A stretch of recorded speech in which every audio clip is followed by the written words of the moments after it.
Mr. Clerk, the time is 7 p.m., October 12th, 2021. I'd like to call this public planning meeting to order. I'd like to start by acknowledging that the land on which we live and work is the traditional territory of the Wendat, the Haudenosaunee, and the Anishinaabe peoples, whose presence here continues to this day. Aurora is part of the treaty lands of the Mississaugas of the Credit and the Williams Treaties First Nations. We acknowledge and thank them for sharing this land with us. A shared understanding of how the rich cultural heritage that has existed for centuries and of how our collective past brought us to where we are today will help us walk together into a better future. Council, can I get a motion to approve the agenda? Councillor Gilliland, seconded by Councillor Kim. Any comments or questions?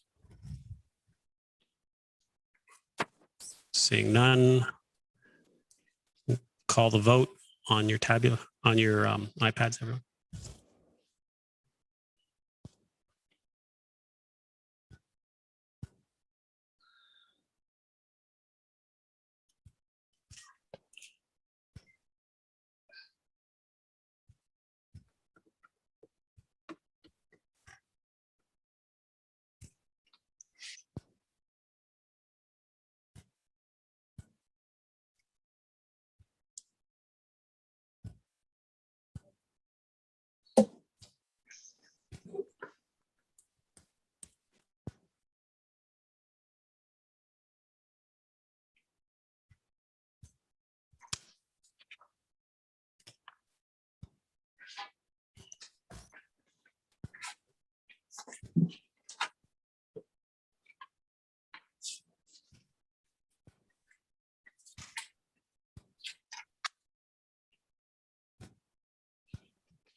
Councillor Gardner, how do you vote on the agenda? I vote yes, thank you. Oh, you're on mute, Councillor. I'm not on mute on my screen, Mr. Mayor. I can't hear her. I don't think she's on mute. I can't hear her. Councillor, just nod your head and I'll say yes for you. Is that yes? Yes. Thank you. It's a yes.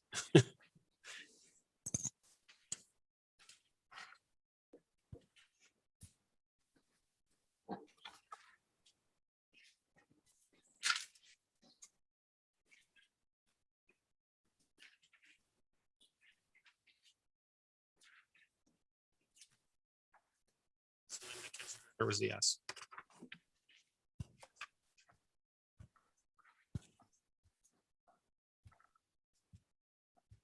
That carries. Any declarations of pecuniary interest?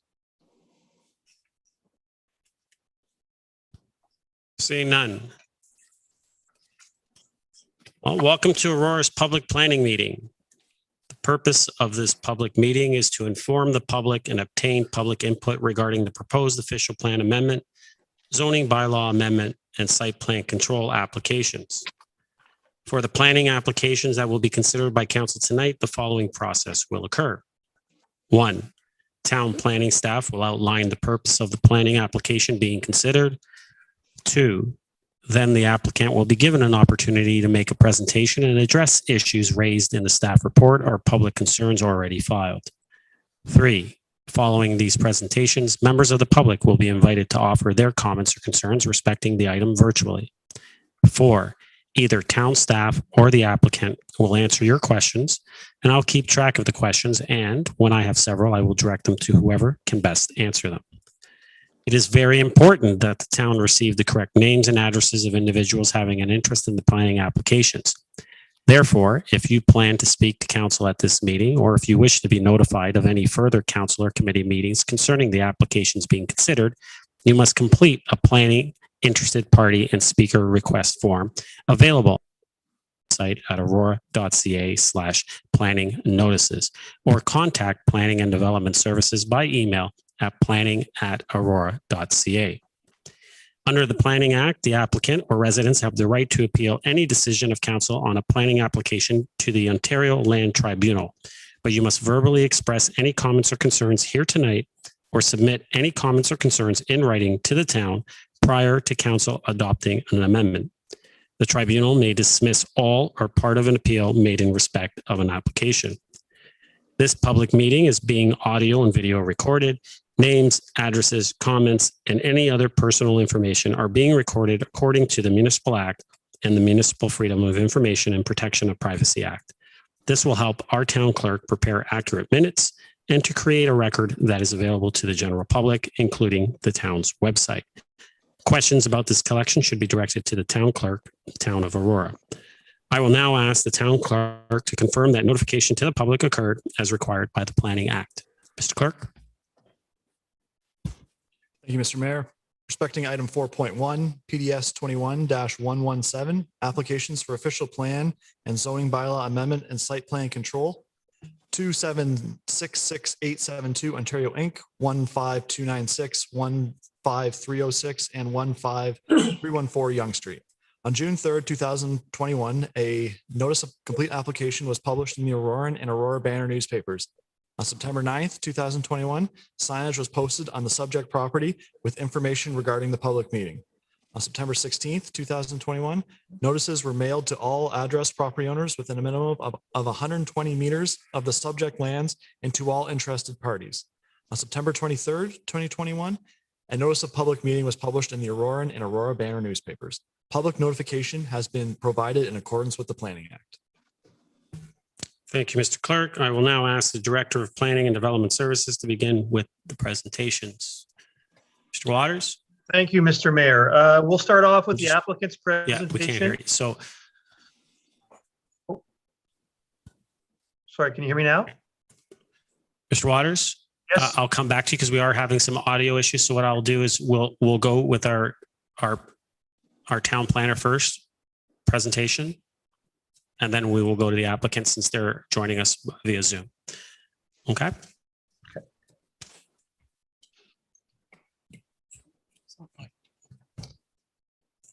Good to go. Go ahead. Okay. Good evening, Mr. Mayor, members of council, members of the public, and applicants representing the proposal. My name is Stephen Kaur, Senior Planner with the Town of Aurora Planning and Development Services Department, and I will be providing the staff presentation for proposed official plan and zoning bylaw amendment applications so that you are aware of the applications under consideration, the site context, the applicable planning policy framework, a status update on the application's review and next steps.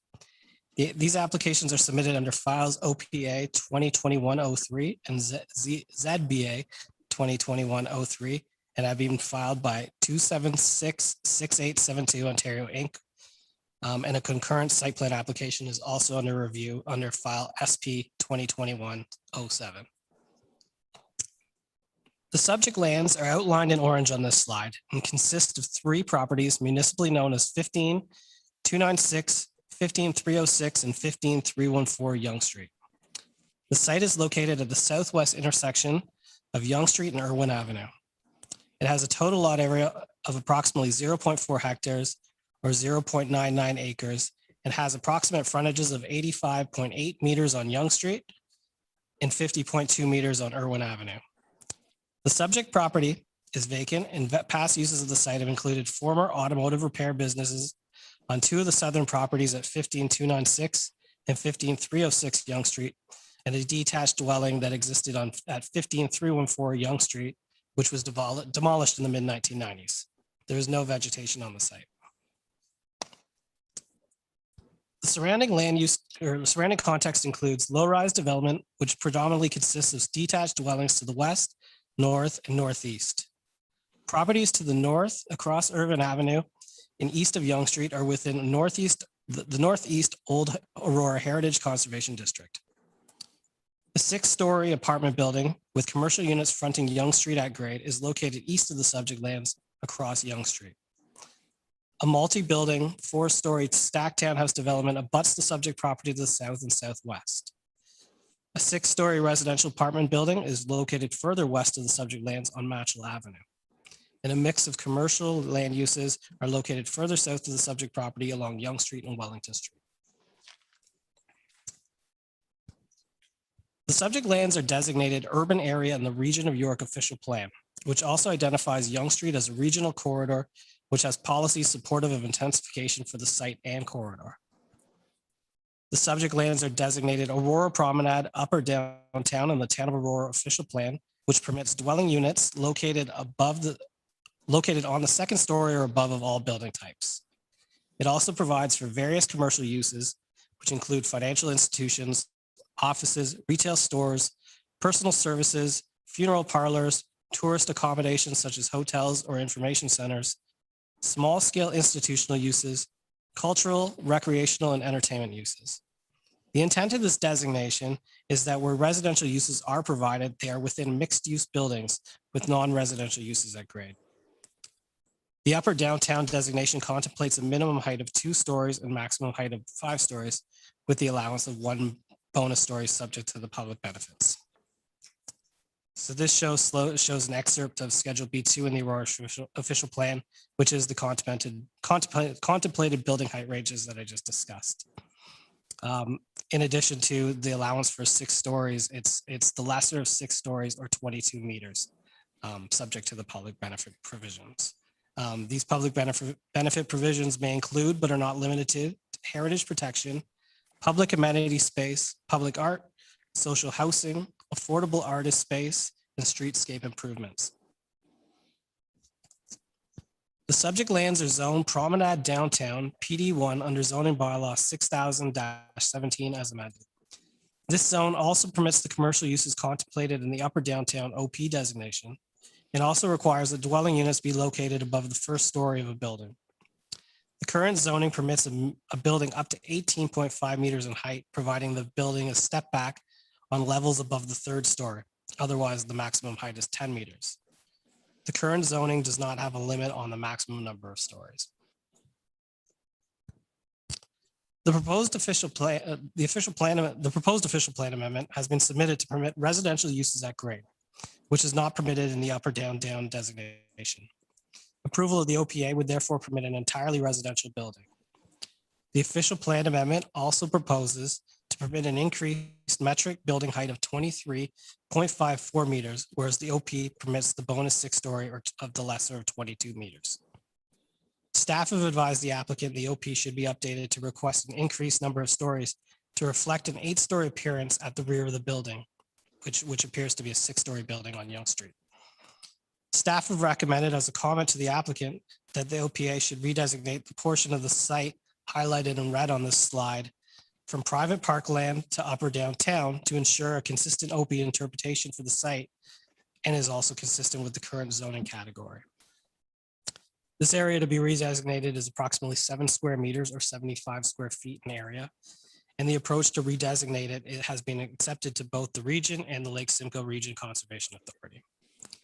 The region has also advised that the OPA is considered a local matter and have exempted itself as the approval authority, which is now delegated to the town. There are no proposed changes to the current Promenade Downtown PD1 zone category applicable to the subject lands by the proposed amendment. Similar to the OPA, the zoning amendment is required to also permit residential uses in units at grade and increase the building height to 23.54 meters. And also include a cap on the maximum number of stories consistent with the official plan amendment. The amendment also proposes a reduction to the required amount of indoor amenity area on site. The zoning bylaw requires a minimum of 18 square meters amenity area per unit, in which 50% is required to be indoor amenity area. This would require a total of 2,448 square meters of amenity area for the proposed 136 unit building, with 1,224 square meters to be allocated as indoor space. The applicant is currently proposing 1,009.8 square meters as private outdoor amenity area in the form of balconies, terraces, and patios. An additional 369.2 square meters as at grade common outdoor amenity area, and only 232.3 square meters as common indoor amenity area. Staff have suggested that the proposed zoning amendment also include a provision to deem Young Street as the lot frontage, which is a technical matter in interpreting yard requirements so that the placement of surface parking is required to be sited behind the building and ensuring a larger required setback to the adjacent low-density development to the west. These development applications are being reviewed for consistency with the applicable provincial, regional, municipal planning policy frameworks, policies and guidelines, which include the provincial policy statement, the growth plan for the Greater Golden Horseshoe, Lake Simcoe Protection Plan, the York Region Official Plan, the Town of Aurora Official Plan, the Aurora Promenade Concept Plan Urban Design Strategy, the Town of Aurora Zoning Bylaw 6000-17 as amended, and any other applicable municipal plans and bylaws. To date, the first review of these applications has been complete with comments provided to the applicant. The applicant has filed a second submission in September, which is currently being reviewed by staff and agencies. In reviewing the application, staff are assessing the proposed community benefits to substantiate the increased building height. The applicant is proposing streetscape improvements in a public art location at the intersection of Yonge Street and Irwin Avenue as the community benefit. Staff are also evaluating the appropriateness of the official plan and zoning bylaw amendments to not require a mixed-use building as envisioned by the upper downtown designation of the OP and Aurora Promenade Concept Plan and the associated impact in creating an active pedestrian streetscape along Yonge Street. Staff are evaluating the proposed reduction in indoor amenity area and whether there can be any internal improvements to relocate amenity area on Yonge Street, which may address the previous comment about providing an active space on the Yonge Street frontage. Technical comments stemming from the review of the applications from the engineering, transportation, parks, and accessibility departments, as well as those from the LSRCA and region, need to be addressed. Recently, flooding within the area has been identified as a concern by Public Works and Development Engineering, affecting Wellington Street West and properties on Irwin Avenue. Downstream capacity concerns are maybe a result of existing deficiencies within the system and will have to be addressed by the applicant in subsequent resubmissions. The applicant and town staff from development, planning, engineering, public works, and the region will continue having discussions to determine best solutions to address the existing deficiencies. And the suggestion is that a holding provision could be implemented as part of any zoning approval to ensure that the proposed development can be accommodated prior to development commencing on the subject lands. These applications were presented to the Aurora Design Review Panel on July 12, 2021, which recommended enhancements to the Yonge Street frontage by designing ground-oriented units to potentially transition to non-residential uses or live-work uses in time as market conditions may favor. Suggested to provide a larger setback along Yonge Street for additional room for landscaping and other streetscape elements. It was suggested to break up the building mass at the midpoint of the Yonge Street frontage to avoid having a monolithic building face. Other suggestions were to enhance the building at the Yonge Street Irwin Avenue intersection as per key terminus site guidelines within the Promenade Concept Plan. And on that note, the applicant has responded with the second submission to provide space for public art within this location. The design review panel recommended consideration of a planter wall on the rear balconies of the building to soften the aesthetic as a transition to the low density homes to the west. To provide a larger landscape setback between the driveway entering the site and west property line in accordance with the planning department and parks comments. And the applicant will have to address any outstanding design review panel comments in future submissions of this application. To date, planning staff have not received any comments either in support or objection to the application at this time. Any comments received at this public planning meeting or afterwards will be summarized in a future staff recommendation report, which will also identify how these comments have been addressed. For next steps, staff and external agencies will complete the second submission review of the development application and provide comments back to the applicant. Any of these comments, including those made by residents and council at this public meeting, will need to be addressed by the applicant. Staff will provide a recommendation report to council at a future general committee meeting, advising how all outstanding matters have been appropriately addressed. And as mentioned, town and Region of York staff are working with the applicant to address potential capacity issues, which will be addressed in this future recommendation report as well, including the potential for a holding provision, ensuring any issues are resolved prior to development occurring on the subject lands. That concludes my presentation, and I believe the applicants are available for a presentation of their own. Thank you. Thank you. Before we move forward this evening, we are going to take a quick recess. We're going to have to reboot the system. So we'll be able to hear everyone. So we'll take a short recess. And Mr. Clerk, when we come back, hopefully everything is up and running. Pardon? Yeah. And anyone, if you can hear me, those that are joining us virtually, you'll have to re-log in. So we can just let everyone know that they'll need to re-log in. Okay. See you shortly.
Test, test.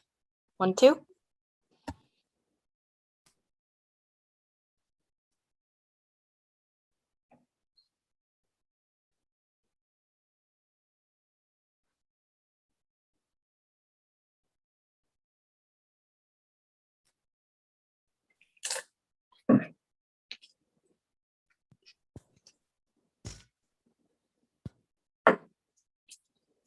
Are we good to go? All right, I'm just going to, Mr. Waters, are you there?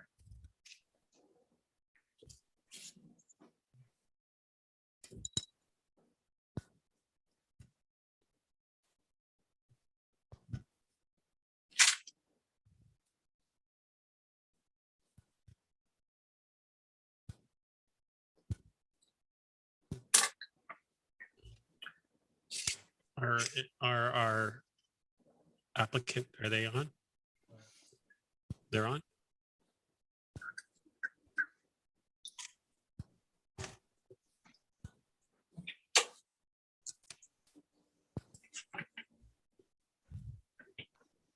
Oh, there's Mr. Waters. Mr. Waters.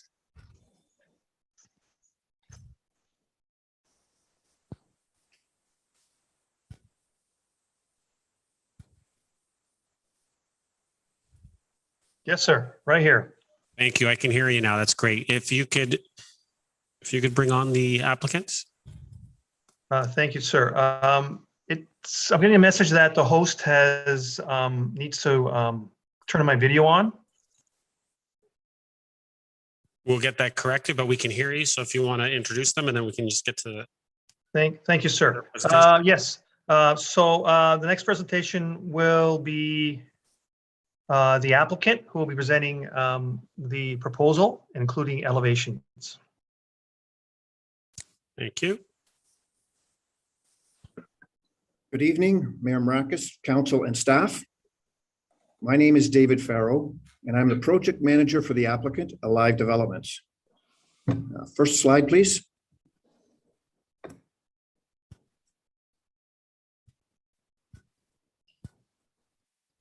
Mr. Farrow, we're just getting that up for you.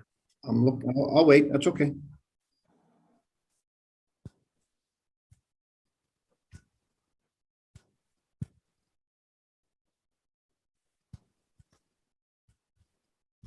I think you have to back up. That's not the first slide.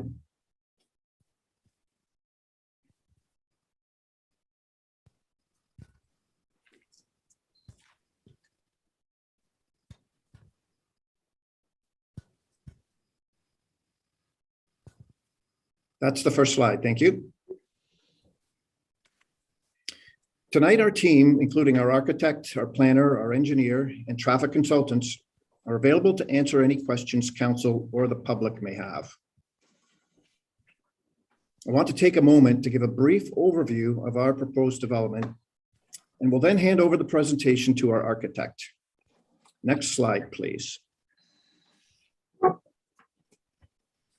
There we go. Mr. Farrow? Yes, can you hear me? Yes, go ahead. Okay, we'll start again. My name is David Farrow, and I'm the project manager for the applicant, Alive Developments. Tonight, our team, including our architect, our planner, our engineer, and traffic consultant, are available to answer any questions council or the public may have. I want to take a moment to give a brief overview of our proposed development, and will then hand over the presentation to our architect. Next slide, please. The property is located on the west side of Yonge Street at the corner of Yonge and Irwin Avenue, just north of Wellington. Next slide, please. The property was formerly the site of an auto glass shop, an automotive collision shop, as well as a vacant lot at the corner of Yonge and Irwin. Demolition permits were obtained and the site has been cleared of these buildings to allow us to transform this site from an outdated, unattractive building to an upscale 6-story condominium. Next slide, please. South of our site is a recently completed stacked townhouse development. Next slide, please. On the east side of Yonge Street is a 7-story mid-rise condo development with a height of approximately 28 meters. Given that council approved a 7-story development on the east side of Yonge Street several years ago, we had originally contemplated proposing an 8-story residential development on our site, but recognized that there could be concerns from the public and council regarding the building height. Next slide, please.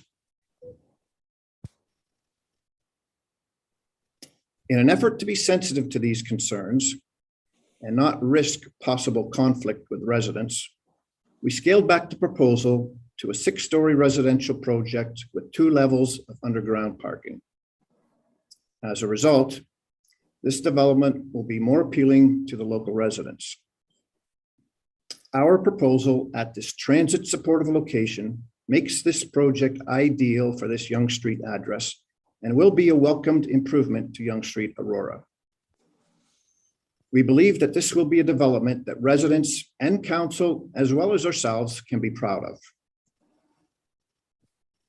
We submitted our first site plan application in May of this year and completed our development review panel meeting in July. Since then, we've been able to speak with neighborhood residents and staff to get a better understanding of the issues and have followed up with our second site plan application that we believe has addressed the concerns raised during the first site plan application and development review panel submissions. As a result, we believe our proposal closely meets what town staff and residents are looking for with this development. At this point, I would like to turn over the presentation to our architect, Mr. Hordad Gandhari.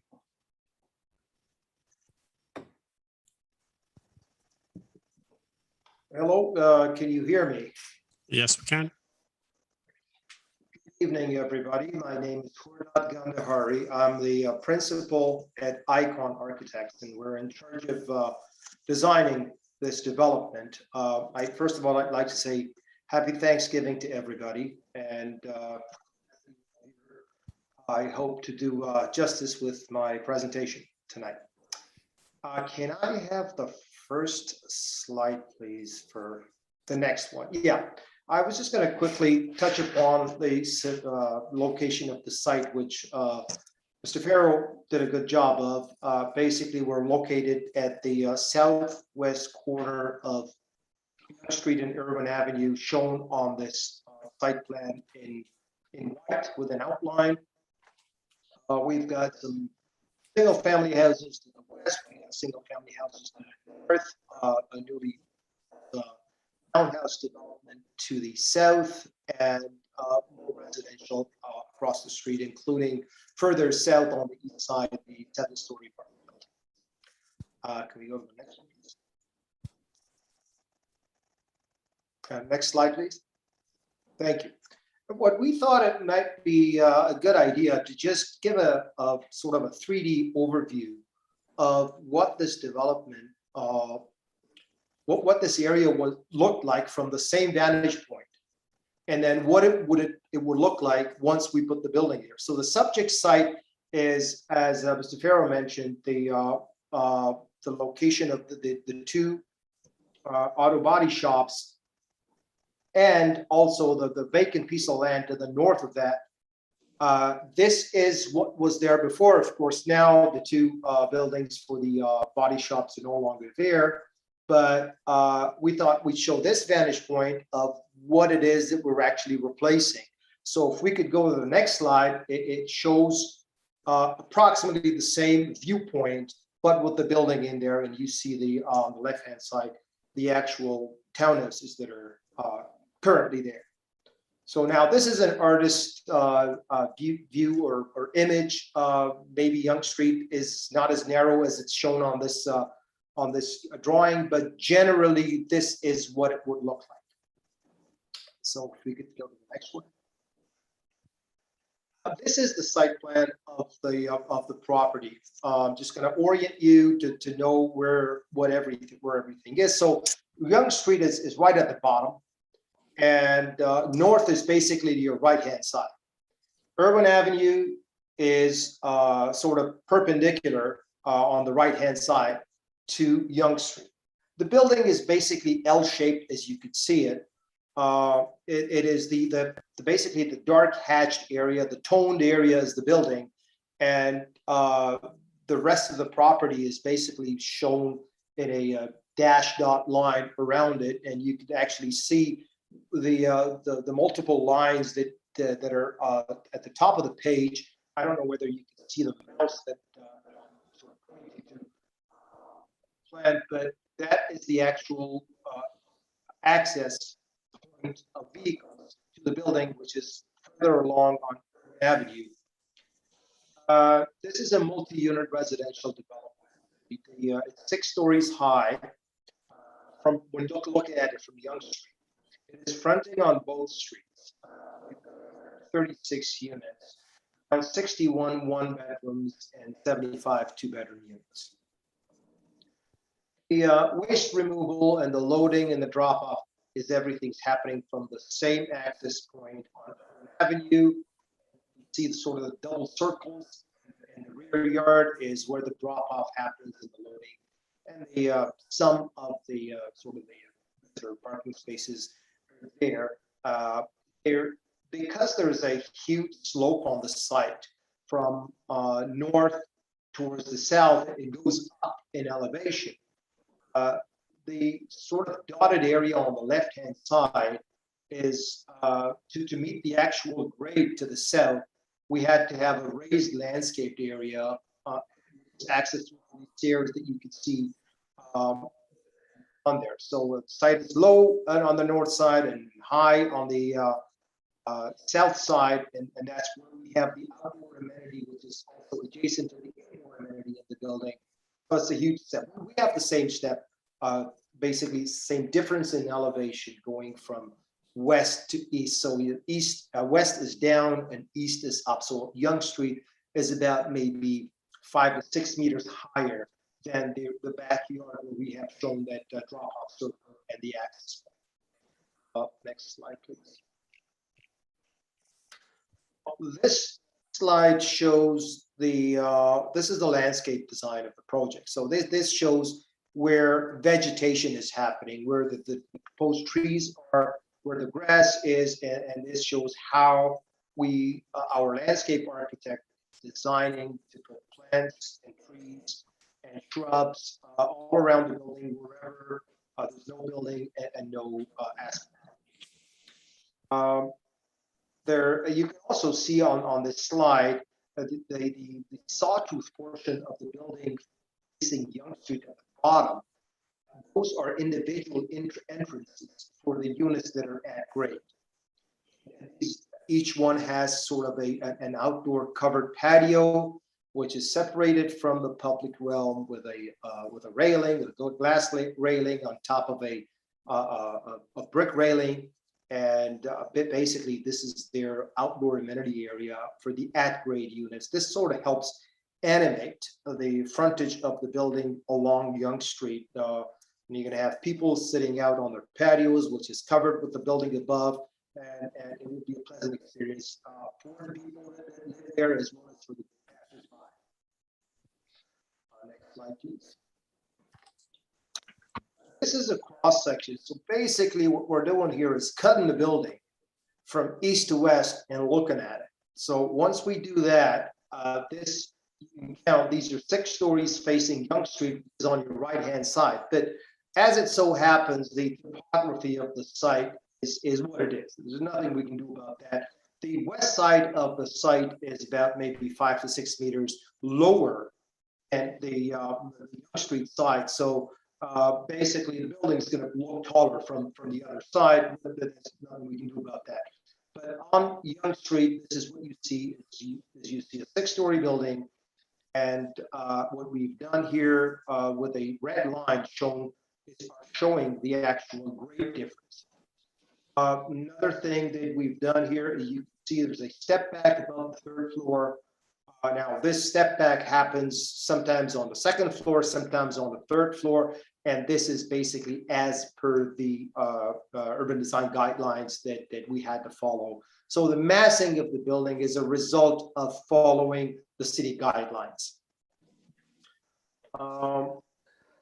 There is also an angular plane here shown on the left-hand side, shown in a dotted line that shows how we are meeting the angular plane, and our building is actually sitting right underneath it, which is another requirement of the municipality.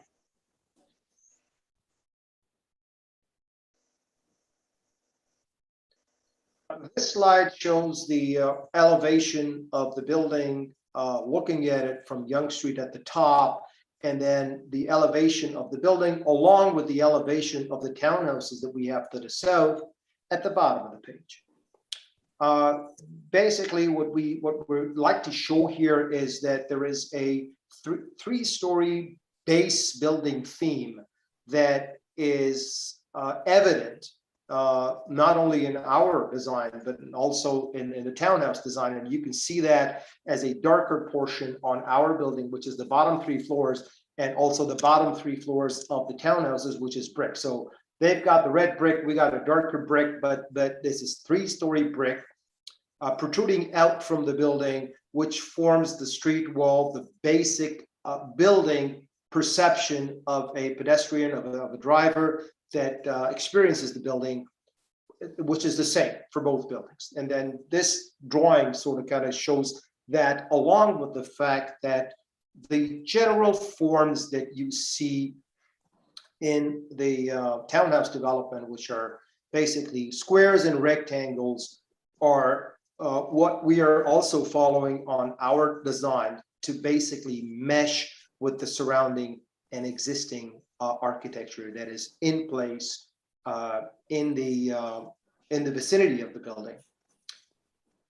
We also have, because we're a pretty long site, it's about, I think, around 85 meters or something of frontage on Yonge Street, and in order to sort of break the building vertically or horizontally in half with a vertical element, that entrance feature that you see on the top drawing was basically put in place there. Now we'd like to take credit for everything that's on this design, but a lot of the elements that basically has shaped this building have come actually from not only from us, but from the urban design department at the city, from the design review panel. So they all had a say, and they helped develop what you see in front of you through numerous back and forths and review panels and comments that we got back.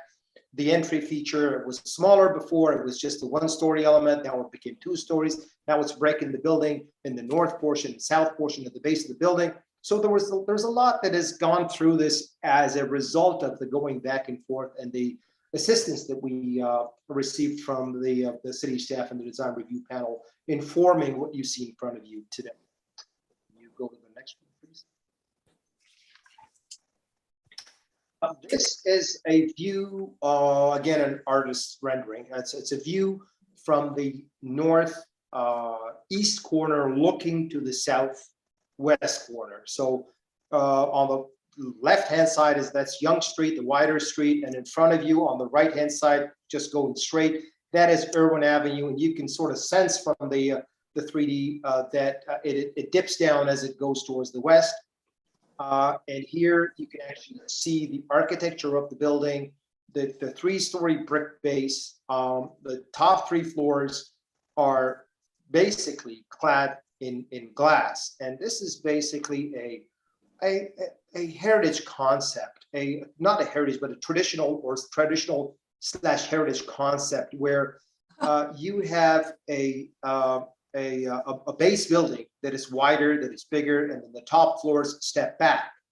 You have a base building that is heavier, clad in more traditional brick, and then the top floors sort of fade away in the back, being glass. They're reflective. You don't see the big mass of that when it's clad differently. There's also the relationship of, okay, how much openings do you have? How much glass do you have on the bottom 3 floors? And that's, again, another traditional concept of design is a ratio of glass versus brick, glass versus solid. So it is much smaller at the bottom, on the bottom 3 floors, but above it's all open, it's all glass. So how do you sort of marry the two? How do you sew the two together to form one building? And that's the job of those rectangles that are clad in different shades of gray that you can find on the bottom, or in the bottom portion of the base portion of the building, and also as extruded rectangles on the top portion of the building. So this is the concept of the building itself. And again, the massing, the form, and the shape, it's following all the city guidelines. The number of stories is following the city guidelines, respecting the angular plane, stepping down, everything is following that. Also, I'd like to mention that high quality cladding materials are being used here. So it's either a brick, glass, or architectural metal panels.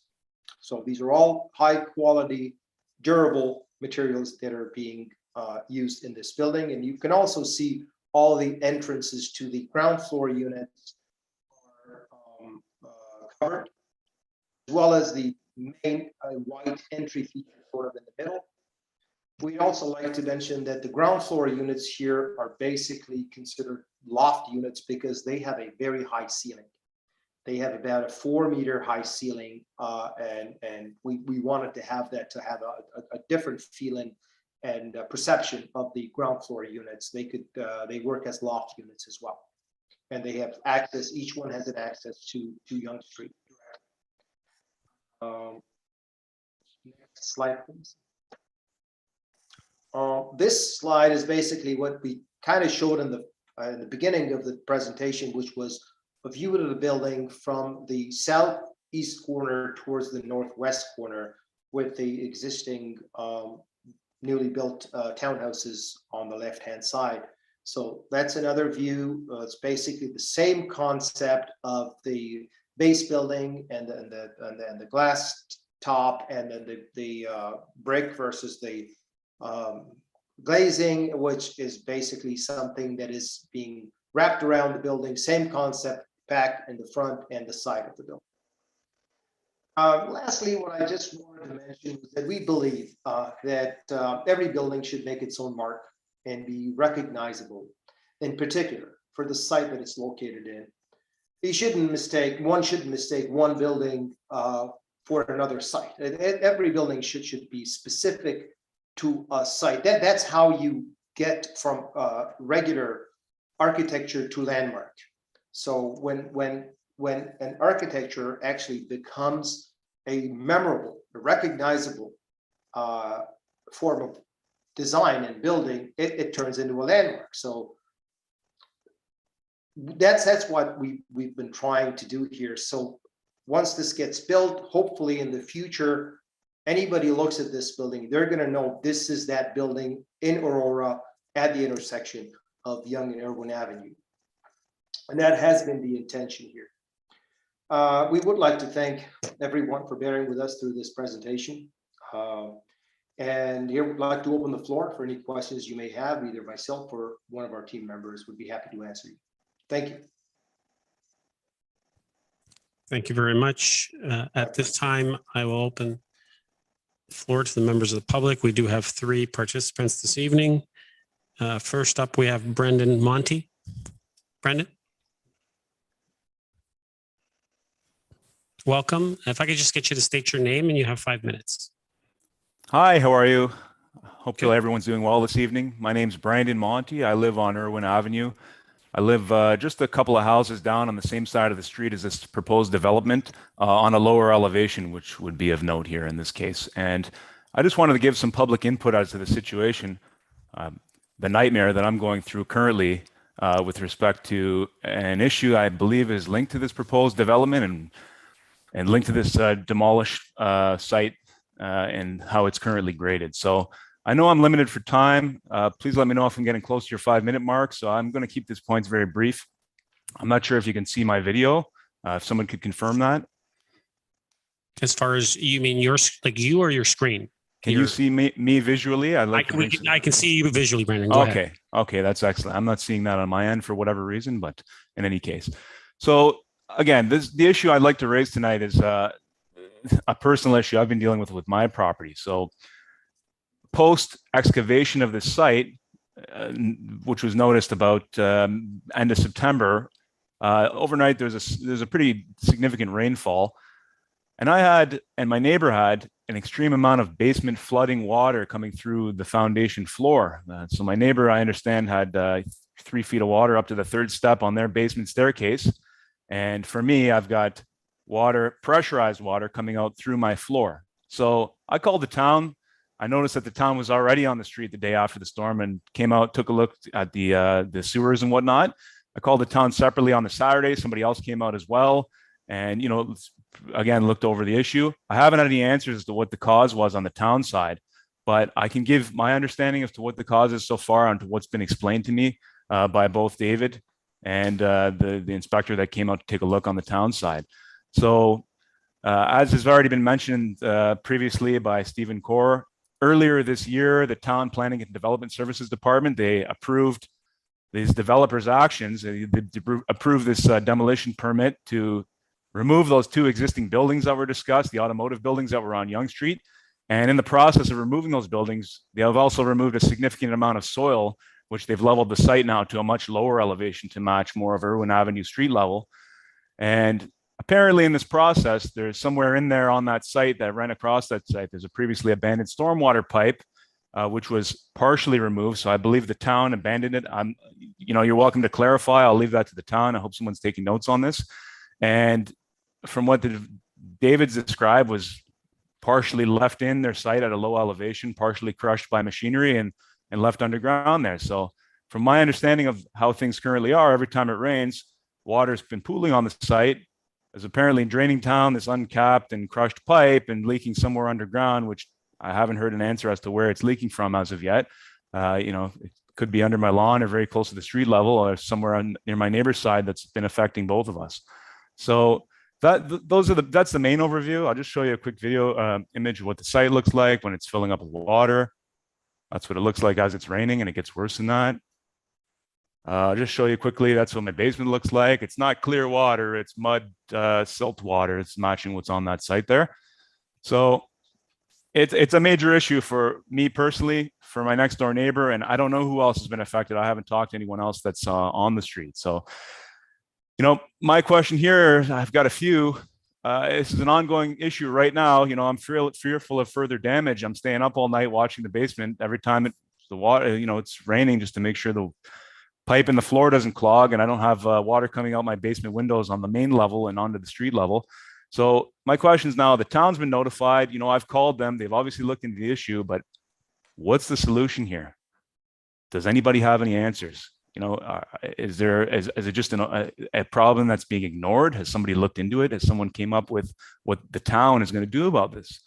So, along with that, I noticed that Stephen had mentioned they're talking about a holding provision, or while this development's construction's ongoing. And my question is, when is that happening? Like, this is an ongoing issue. If it rains tonight, I'm getting water in my basement tonight. My neighbor's getting soaked tonight. So it's kind of an emergency on my end. Along with that, I have to raise the question, why didn't anybody at the town and the developers look into this potential hazard before these structures were taken down, before this pipe was removed, before the site was entirely regraded to make basically an open pit at the bottom, which can collect water? That's concerning, because that's a large oversight, and we haven't really begun any major construction. So what else is being overlooked? I have my doubts and I have my concerns here. So with that being said, I haven't seen any site dewatering as of yet. No one's really done anything that I know of. I know that, to David's credit, he's been keeping me in the loop as to what has been going on and what he's been looking into, and he's actually came down to take a look at my basement. So thank you, David, for that.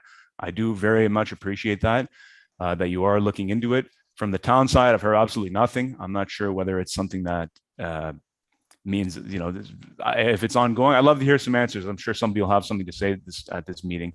And that brings the question as well. Does the Irwin Avenue stormwater management system, does it need to be upgraded in order to support the proposed development that's, going to be in place to avoid a mass scale basement flood and everybody's house on the street?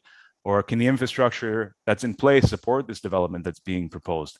Is anyone going to look into this at the town side, or we're just going to build it and see what other damage occurs? These are my issues. And, along with that, and really what on my own matter here, who's going to be assuming responsibility for the repairs? I've got foundation damage. I've got cracks that have formed in my foundation where they previously weren't there. I've got pressurized water like a fountain coming up through my floor when it rains. So even if the problem is fixed and there's no pressurized water coming up, I'm still dealing with a devastating amount of damage. And I just want to know which one of these two entities, the town or this Alive development, will be compensating me for the significant basement foundation repair work I'm going to have to undertake now. Where can I send the bill? Is it going to be where the fingers are pointed at each other? The town thinks it's the developer's problem. Developer thinks it's the town. Do I have to issue a statement of claim against the town and Alive for a civil action regarding my property damage?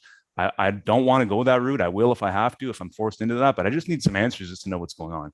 So in closing, I just want to be clear. I'm not opposing this development at all. I'm not in opposition to it. I mean, I don't want to stand in the way of progress. It likely will occur, and I'm sure it's going to look great when it's done. I'm just concerned about the hell we're going to have to live through while it's ongoing. And I'm not the only neighbor that feels that way. And I'm also concerned with the proper management of this project by both the town planning department and, David Farrow as well. I just don't want to see any further issues. To date, it hasn't been very confidence inspiring what's gone on. And this is the issues they're running into before any real construction has begun. And again, I just question what else we're going to run into that no one's bothered to consider. So that's the first major glaring issue. Thanks for hearing me out on that. I'm not sure how much time I have left. The second one is the parking and construction traffic. Brendan, you're actually past your 5 minutes. I had to let you go. Okay. If you want, you can have a second time to speak if you want, but I'll go to the other two. And then I've already written down your concerns and your questions at this point. But if you want, I can get you to come around on the second time, if that's okay. That would be excellent. Thank you so much. Thanks, Brendan. Next, we have Elizabeth Keith. Elizabeth, if I can just get you to state your name and you have 5 minutes. Hi there. Hi. Yep, so I'm Elizabeth Keith. Thank you, Mr. Mayor and the council for the opportunity to voice my concerns this evening. I live at the corner of Irwin and Machel, and I object to part of the development as proposed. Per the public notice sign that was put up for this building, it will have 137 units and 137 parking spaces. Not only does this fail to account for any visitor parking, but this is unrealistic to think that people today have just one vehicle per family. I'm aware that as part of the downtown promenade, this property would be within its legal limits per zoning bylaw 6000-17, section 5.4, to only have one space per unit, but just because something is legal doesn't make it right. The lack of proper parking allowance will have a negative effect on the surrounding streets, and I know this because we have seen it happen with the townhouse complex on Yonge Street beside the subject property. This complex backs onto Machel Avenue with the entrance on this street. Due to the poorly planned parking with the townhouse complex, people and visitors have to park on Machel, meaning it has been reduced to a one-lane road. At all hours of the day, cars are lining Machel, forcing residents like myself to navigate through the narrow space left and dramatically impacting traffic in the area. If this development is approved as proposed, I fear Irwin will become the same way. In the warmer months, the parking problem is made worse by people, especially tennis players, going to Fleury Park. Instead of parking at the community center, countless people take advantage of street parking on Irwin and Machel when they go to the park, and in the summer, it is rare to see an available parking space along either of these streets. The narrow roads in our neighborhood mean that with people parked on the street, it is, like I mentioned, reduced to one lane, and I would not be surprised if the same thing happens on Irwin. A number of my neighbors already park on the street from time to time, which is perfectly fine since it's not constant, and there are many times when there are no cars parked on Irwin at all.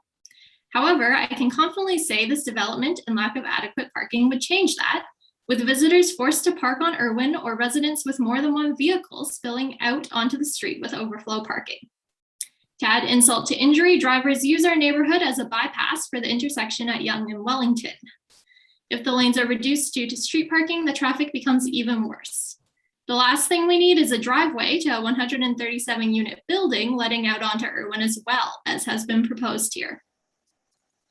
Enough cars already race through our neighborhood, with the majority of them failing to actually stop at the stop sign at the bottom of the hill. I know this because this was my grandma's house for over 60 years before I bought it. And when I was a kid, we used to sit on the porch watching the cars going by, making rolling stops. It was a problem then, and it's only gotten worse since. If Irwin is to become the only access point for vehicles at this condo building, the traffic through here would be increased exponentially. Currently, there are 11 houses on Irwin. Even if you assume there are an average of 4 people at each, which there isn't, there are currently less than 50 people living on this street. With 137 units proposed, it is impossible for this high volume of people, and therefore cars, to not have a negative impact. These concerns shouldn't come as a surprise to council, as Deputy Mayor Harold Kim presented a motion unanimously approved on July 13th that called for a 3-way stop sign at Irwin and Machel as an attempt to address traffic concerns. In an article in the Auroran about that motion, Mayor Tom Marakis was quoted saying, "There's parking issues, there's traffic issues, we have a lot of people cutting in and out of there. We recognized those problems when that development was put in front of us to discuss," and he was referring to the townhouse complex. Just this morning, I received a notice at my door saying the traffic study requested in the deputy mayor's motion has been completed and will be presented to council next week. Even though you all have yet to hear the results of that review, I know that council is already aware of the issues in our neighborhood. So today, I just want to close by saying, please don't knowingly make it worse. Unless changes are made to the parking proposal and driveway with this development, and without additional traffic calming measures, what was once a quiet area will be reduced to a traffic nightmare. Thank you. Thank you, Elizabeth, and well under 5 minutes. Very well done. Thank you. Next, we have Marcel Garnier. Yep. Marcel, if I could just get you to state your name, and you have 5 minutes.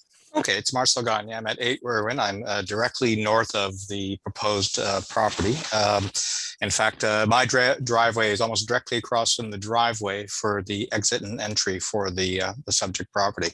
So that should be interesting after Elizabeth's comments. So I'll just make a few points. Obviously, I have a few questions. First of all, the height of the structure itself. A bit concerned with the height. Once again, I know the proposed was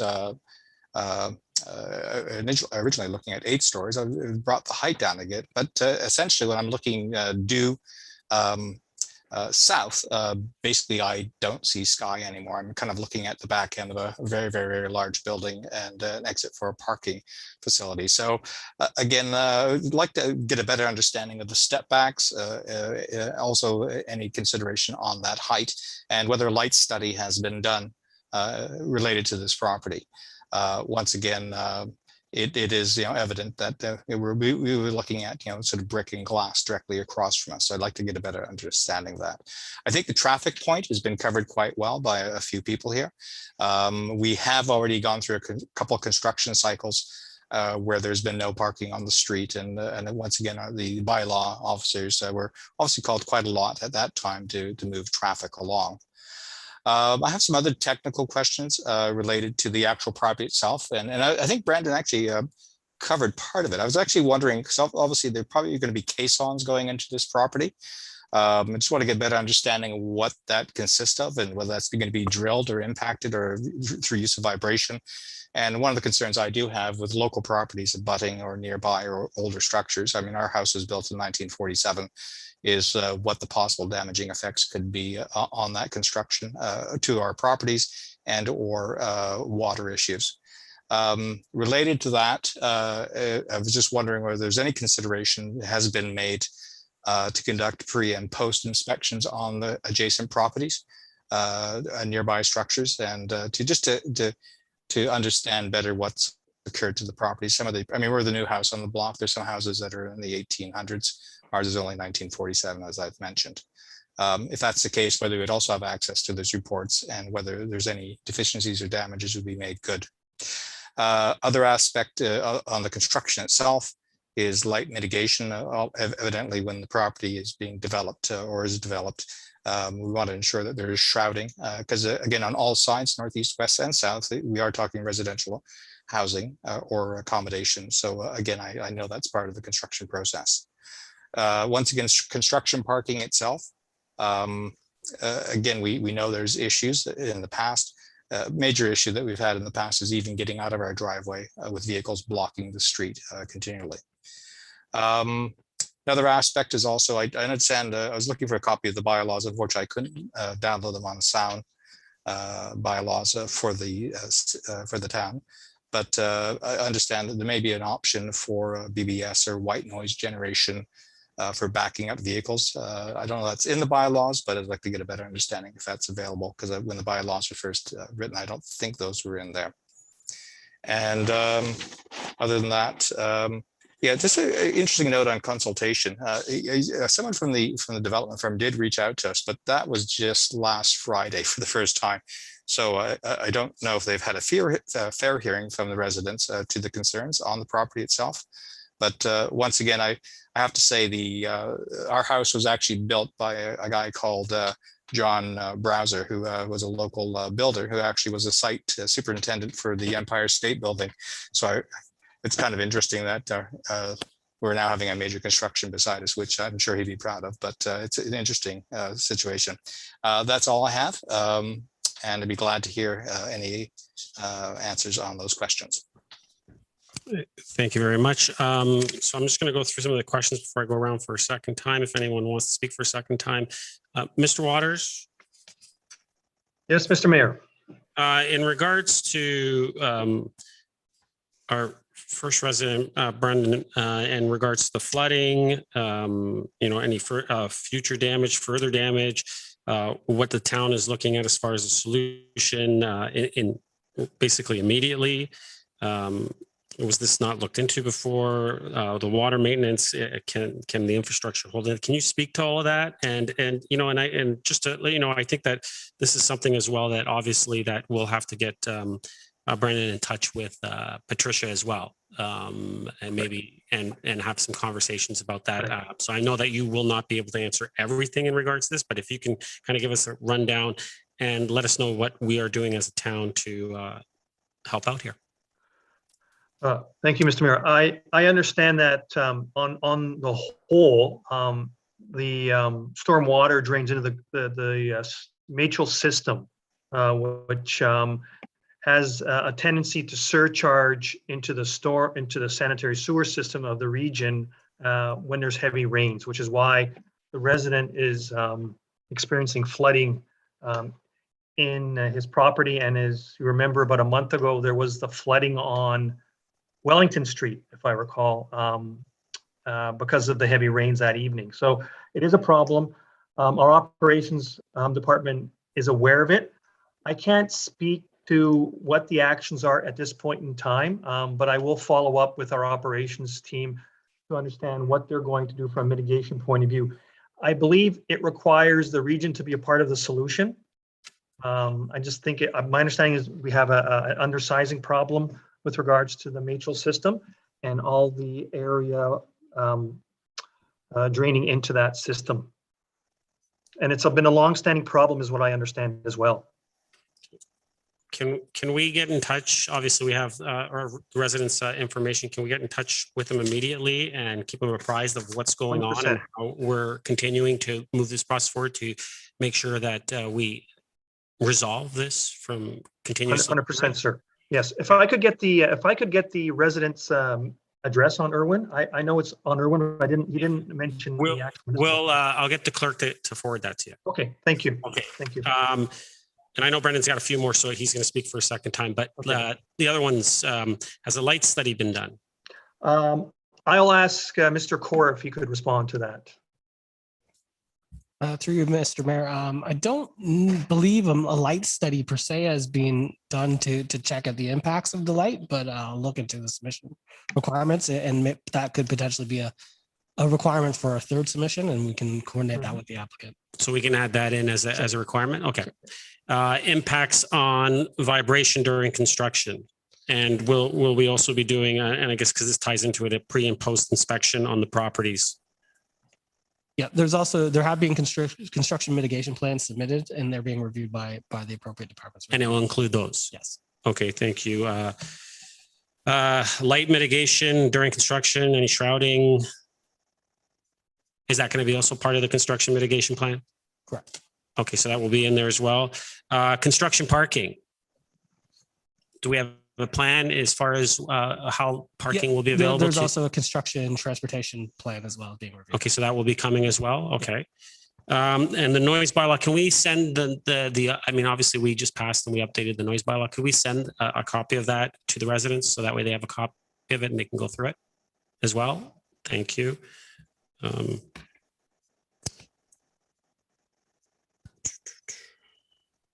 The setbacks.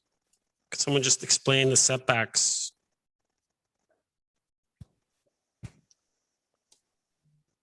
So the comment on the setbacks specifically, was it just conformity with the setbacks? Or? Yes, it was with conformity to the Yes. setback. So the building itself, as it's proposed, it conforms to the angular plane policies and the prominent plan and the official plan. It is generally fully in compliance with the building setbacks required by the zoning bylaw. There are some technical matters in the zoning amendment that we're looking at. One of the ones I mentioned in the presentation was deeming Yonge Street as the front lot line, and that's just to have the proper interpretation of where the rear yard is, which we would prefer behind the building. So parking is placed behind the building, and there's not a significant gap to the south property line. But generally, the building itself complies with all the setbacks and the angular plane requirements. Okay, perfect. Go around the second time. Brendan, I know did you want to speak again? Briefly, if that's okay. Yeah, and just before you go, I just let you know, in regards to some of the water, if you'd like I'll set up a meeting with Ms. Desario, our solicitor, and we can sit down and we can kind of go through everything, and with our operations team, okay? Just so we can ensure that you're fully aware of what's going on and how we're resolving it. Okay, great. I very much appreciate that, because what you've said now is even more alarming. If it's an overflow and it's actually sewer water that's going down there that's being pressurized and not just construction site mud water, right? So that's obviously even more concerning now that it's actually sewage waste. I'm not sure. It doesn't look like it, but I'd like to hear from somebody on that. So yeah, I mean, I don't want to go on a giant rant on that. You've heard my concerns. I mean, you know, I've got a couple different answers now. I'm not sure which one's the correct answer, because I had, indication of this abandoned pipe that's been left underground that might be flowing water. But anyway, so I'll wait to hear from the town of what the next steps are there and what the solutions will be. I'm sure they'll come up with something, hopefully. I just wanted to touch on the traffic issue, is what I was leading to when we spoke last. And my neighbors, it's not a big street. There's only a handful of residents here. We know each other. We're waving at each other. We see each other. You know, we're all going for walks in the same street and well acquainted with each other. And I have the same concerns that my neighbors have about what the street's going to look like, what kind of parking disaster we're going to run into now. Because I'll give you an example. That site needs a crane. They're going to deliver the crane. Where are they parking to deliver that crane? Is it going to be on Yonge Street? You're pouring concrete. Where are those trucks pouring that concrete from? Is it going to be all down on the site? Obviously not. There's going to be a lot of parking along Yonge that's going to cause congestion there. Maybe people want to make a right turn down Irwin to escape from that. Maybe they'll park along Irwin, along with all the construction staff that'll actually be involved in constructing the building. We've already seen a lot of that just when the excavation has been taking place, where you have a conga line of diesel powered idling dump trucks during business hours when most of us on the street are working from home. And I believe that's what Marcel's concern was, that, he's got to listen to that all day long when we're all trying to conduct our own business here. I mean, I'm sure some of these, your town staff are doing the same, working from home. You probably appreciate what that would be, outside your front door. So that was my second concern, is just what kind of solutions can we come up with for this street issue? Is there potential of maybe a one-way street, a traffic light on Yonge, perhaps, maybe remove the street parking concept altogether and just keep it open so it doesn't turn into cars trying to shuffle and not hit each other head on when there's a bunch of cars parked up and down the street, including Machel and Irwin. Just some things to consider. And that was my second concern. Thank you. Thanks so much for hearing me out tonight, everyone. No, you're welcome. And as far as traffic, I'm sure that as we go through the process, there's a lot of things, as you mentioned, that we'll be looking at as how we can make sure through the construction mitigation plan to alleviate any of those concerns that you brought up. I think that weighs heavily on everyone sitting around this table. So Brendan, absolutely. And I will be in touch tomorrow and we'll set up something so you can sit down with staff and go through all these water issues and concerns. Absolutely. Because we want to make sure that we can resolve this. And I'll be speaking with the region in regards to their part that they play in this too as well. Okay. Okay. Thank you kindly. Thank you. You're welcome. Elizabeth or Marcel, did you guys want to go a second time or are you good? Yes, if I can, Mr. Mayor, I just want to comment on something that was brought up regarding traffic construction. I wanted to see if there is any sort of bylaw exemption in terms of parking rules for construction vehicles. If there isn't, then I'm very concerned, as throughout the summer with a residential construction single dwelling home that's been ongoing on Irwin. I personally have had multiple construction vehicles parked in front of my house the entire day, both with massive truck beds, various smaller vehicles, construction workers' personal vehicles. They've been blocking the intersection. At times, they've even been blocking my personal driveway. And I want to know that if this is going to be an ongoing issue, that we have a prompt response, because the one time I did contact Bylaw about the issue, unfortunately, they weren't able to make it out until well after 5 p.m. when all the vehicles had since left. So I'm just wondering about the rules for construction vehicle parking. Thank you. Mr. Waters, if I can get you to answer that one. Through you, Mr. Mayor, that's something we can look at as part of the construction management plan, and if there's any adjustments required to the parking on Irwin that we made through that construction management plan, and bylaws are to be amended, we presented to council as well. Thank you, Mr. Waters. Marcel, you want to speak a second time? Yes, please, and I'll keep it brief. Just a couple other points was. When Hudad, the architect, was doing his review, I noticed that there was no views of what I'd call a north view or a western view of the site. So it'd be interesting to see if we could have those available. I'm sure that they've been rendered, but that would be great. The second thing is, and again, just to Elizabeth's point and to Brandon's point, I'm just going to show. This is the view in front of Brandon and Elizabeth's house just this past weekend. So those are all worker vehicles on the street doing various things with just one property. So once again, it does get very busy and very congested, and it doesn't even turn. It's not even a one-way street anymore. It's a kind of almost like a dodge the traffic street. So that is a major concern. And finally. Yeah, I just wanted to, again, to reiterate the point about the traffic and also the exit for the property itself.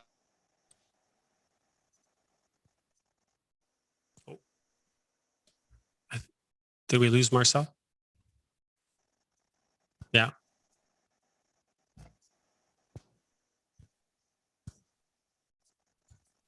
So I'll just ask Mr. Farrow, is it possible to get a north view and a west view? I'm going to ask Hudad if he has that available to display. Okay. Do you have that?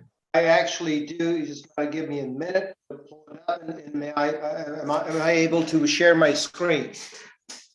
Can we just get the share of the screen so we can just get those visuals up, and then maybe if we could also get them to us, and then we can put it up and share it with everyone as well.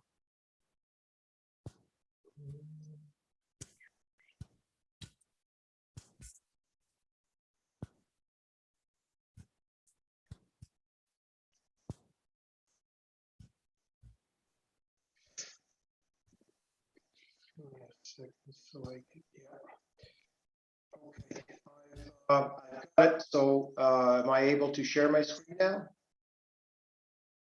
You should be able to. Okay.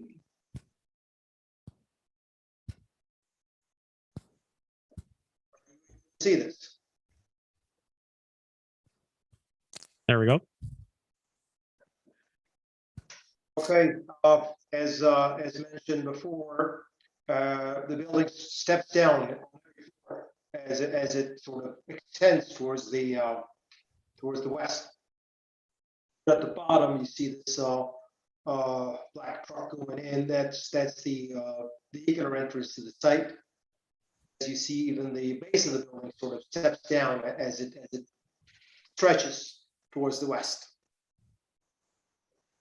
Basically, the view from sort of further west, I would say, than Marcel's house, looking towards the southeast. Okay. If you could send a copy of that view to our staff, and if we can get that out to the residents just so they can have a copy of it as well, that'd be much appreciated. Absolutely, absolutely. Just let me know which email address I should be sending it to. Okay, we will do that. Thank you.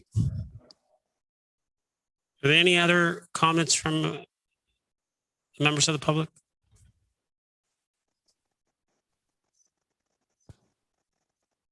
Seeing none, I'll close the public portion of this meeting. So council will move to 4.1, which is the application for official plan and zoning bylaw amendment and site plan control 2766872 Ontario Inc. for 15296, 15306, and 15314 Yonge Street. Lots B and C and part of Lot D, registered plan 36, and part of lots 15 and 16, registered plan 246, Town of Aurora. Files numbers OPA 2021-03, ZBA-2021-03, and SP-2021-07. The recommendation is that one, that report number PDS 21-117 be received. Two, that the comments presented at the public meeting be addressed by Planning and Development Services in a report to a future general committee meeting. Someone like to move the recommendation or a recommendation? Councillor Gilliland, seconder. Nobody?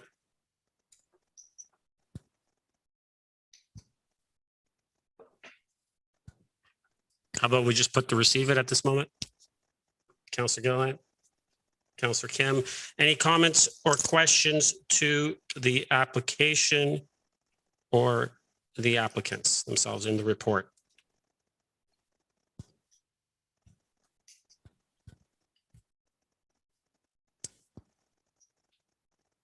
Councillor Gilliland. Thank you. Is this on? Yeah.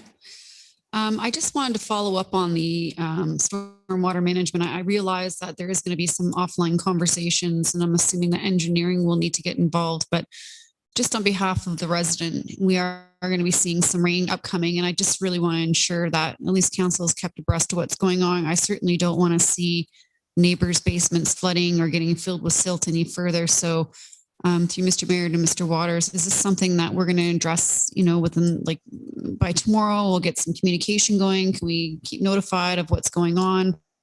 I certainly wouldn't want anybody feeling like they're put out or their home is in jeopardy. Mr. Waters?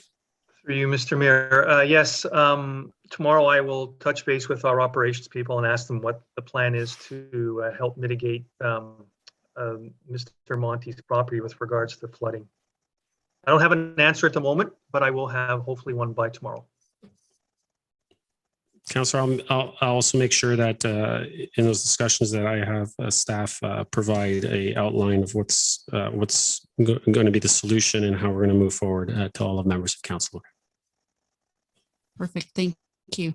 And just some questions about the traffic. I realize there is going to be a traffic study. It hasn't been done as of yet. When are we expecting those results? Mr. Waters? Through you, Mr. Mayor. My understanding is the traffic study has been submitted with the application, and it has been reviewed by our traffic analyst. I will defer to Stephen to determine, or to respond as to what the results of that are.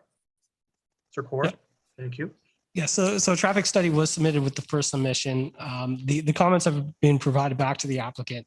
They are in the midst of the second submission review. The traffic study wasn't updated to reflect the second review, so that will be coming in the third submission to respond to the transportation review comments. Thank you. Counselor? Thank you. Sorry, it's tough to hear when you're speaking with your mask on. Sorry. And maybe the public as well. Sure. So are you saying that the report that was just Yes. So received was not included in here? Yes. So there was a first submission of a traffic impact study that has been reviewed by our transportation department. And comments are being provided to the applicant, which will need to be responded to in a third submission. They weren't included in the second submission. Counselor? Okay.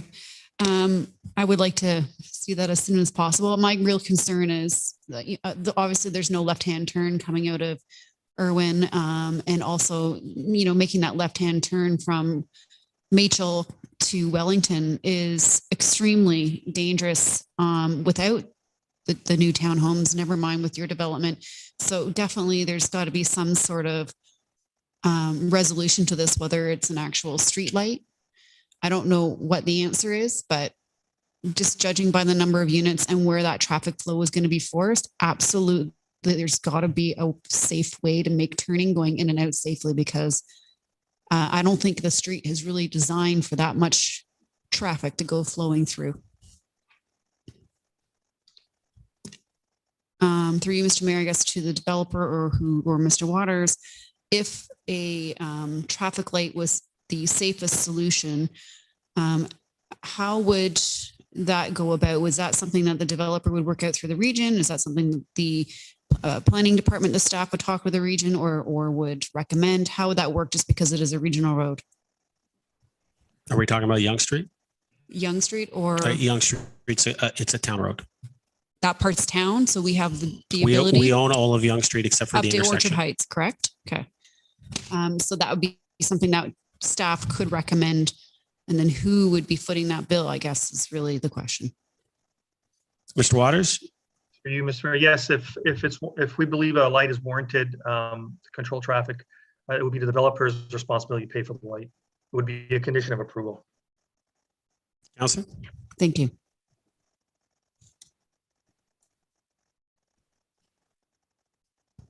Is that all, Counselor? Yeah. Oh, okay. Thank you.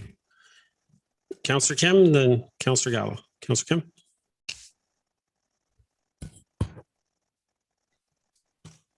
Thank you, Mr. Mayor. I just want to touch on the water item that the residents mentioned, and I know that Mr. Waters is going to discuss the water issues with the resident, but it was mentioned that this is a known issue with an underground pipe, and the region is involved with it as well. Can you clarify whether this underground pipe is the situation is worsening by construction, or it's not? How is it impacting the existing issue? Mr. Waters? Through you, Mr. Mayor, I can only provide you with what I understand, which is not that technical, but it's been a longstanding issue with regard to the flooding, and previous developments which are contributing to the pipe or to the stormwater have not really addressed those. The pipe has not been addressed through development approvals of the other applications, such as the townhouse project to the south and some other developments across the street. So it's been brought to our attention that this is an issue from operations and that it'll have to be addressed before this development can proceed. Counselor? Thank you. I mean, my next question is traffic related. I know that Ms. Keith has provided her detailed synopsis of the traffic on her street. I won't go there mainly because this water issue seems to be a main issue, and you just stated, Mr. Waters, that construction should not or cannot continue until this the water issues have been answered. So that said, we can have more discussion, but, my perspective right now is not to proceed to GC. Thank you. Thank you, Councillor. Councillor Gallo. Thank you. Just in terms of the flooding, I guess I'll share my view, which is similar to everyone else, other than I think if I had 3 feet of water in my basement and the town was just laxed, I don't think I'd be as kind as the resident is right now. I would be considering it an emergency and someone needs to be there ASAP. And I'm glad, Mr. Mayor, you're going to get involved, because it's embarrassing to me that that excavation has been happening for some time now. And no resident in the town should have to endure that. I don't know what the protocols are if we're having excavation adjacent to existing homes, and there should have been some mitigation, or someone should have been looking at this. I don't want to jump the gun because I don't know what other staff have been doing, but it should be considered an emergency to deal with this tomorrow morning.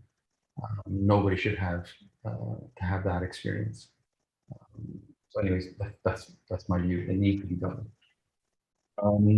In terms of the official plan, and specifically that this development is removing ground floor retail, could someone from the development staff or just go through why they need to have residential on the ground floor and not stick to the current secondary plan in the promenade study?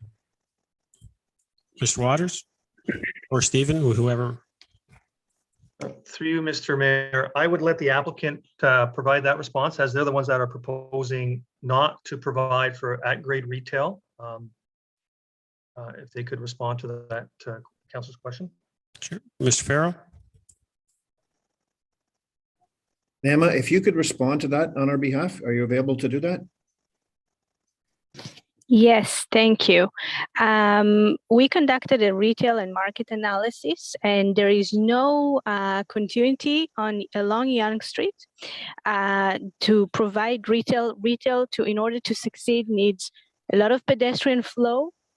COVID for sure didn't help, and as part of our application, we requested that that those units will be residential and not retail because of the market. And there's nothing, it's very sad to see retail that fails. And our market analysis that we conducted showed that that retail won't be successful in this location. Councillor. Thank you. I'm not entirely convinced of that, and I'd love to see that study. However, I will not be supporting this if there is no ground floor retail. To me, that makes whole communities. I believe we made a mistake with development to the south of that. We shouldn't be making it here. I believe it's probably more a reason of economics, that it's much easier to sell residential property on the ground floor than it is to lease retail, and I get that. But our position here is to look after the town of Aurora. And to me, that promenade study, there's a lot of thought that went into that. And it's not a short-term study, and we can't just think of it that way. And to remove retail from that ground floor, I think is a huge error. While this may not be popular at the council table, I don't know, I can only speak for myself, but I would even entertain an additional floor like across the street to 7 stories in order to have that ground floor retail. We already have 7 stories right across the street. That may not be my preference. My preference would have been to have the ground floor, to maintain the 6 stories and have the ground floor in the retail. But if I was to have to give that up, I would sooner add a floor than to remove the ground floor retail. Those are my thoughts. In terms of the angular plane, I noticed that we in the applicant's presentation, it does show on the west side the angular plane, but have we accomplished that on the east side, including street homes on the on the north facade? Mr. Waters, north side, angular plane. Through you, Mr. Mayor, if I could get the applicant's architect to show the rendering of that, please. Sure. Ms. Farrell?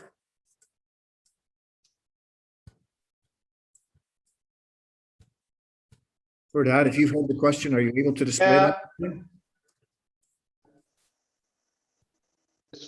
Yeah, go ahead. Again.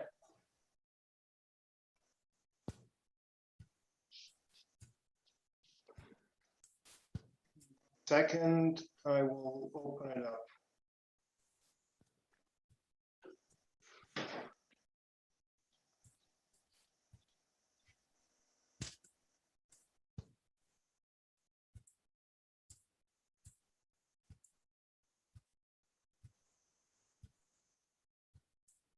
Okay, can you see this now?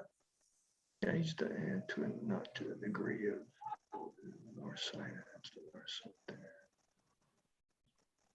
So I guess my question to you, Mr. Mayor, is are we accomplishing an angular plane on the north facade towards the homes on the other side of Irwin? Not to the degree. That, so basically, are we achieving the? Go ahead. I'm not sure of that. We have not considered that as an angular plane to respect. We may, but I have my doubts. So that's something that we'd have to sort of draw on our 3D model and put the angular plane in and see if we're infringing upon it and by how much. Okay, thank you. And I think that's something that the counselor and the council would like to see. Counselor, go ahead. Sure. Yeah, I'm going to assume maybe through Mr. Waters that they need to accomplish that. Do they not? Mr. Waters? Through you, Mr. Mayor, it's intended to provide for compatibility with adjacent low density development. So if the resident who spoke earlier is across the street, then they would have to implement that architectural feature as part of their design. Counselor? So sorry, I'm just unclear. Do they need to have a 45-degree angle from the residents on the north side?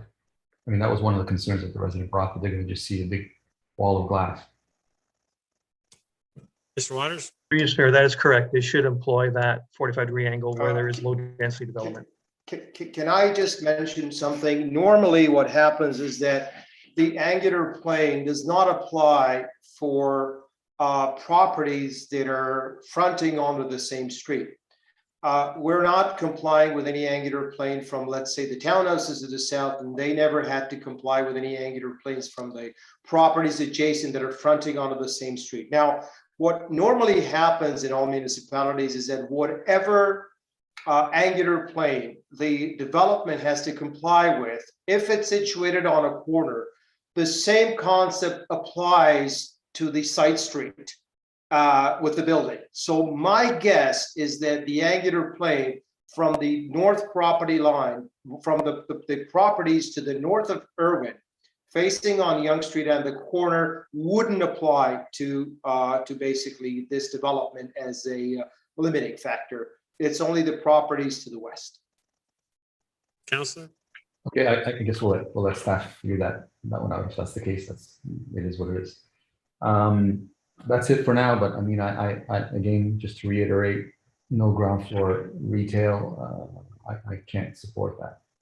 And I hope other members of council would share that opinion. It's so important to have that along Yonge Street if we really want to re-implement Yonge Street. We need to have that.